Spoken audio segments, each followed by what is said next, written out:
আমি একটি হাদিসের প্রেমে পড়ে গেছি।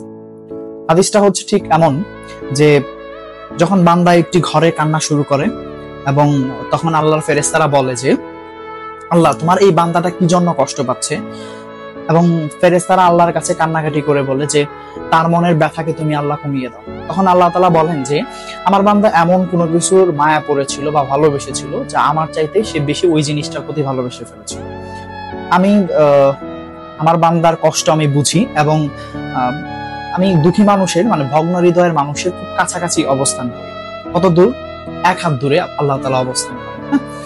এবং আরেকটা কথা হচ্ছে ফেরেশতারা তখন বলতে থাকে আল্লাহ তুমি চাইলেই কি সেই বান্দার সেই অভাবগুলো তুমি পূরণ করতে পারো না?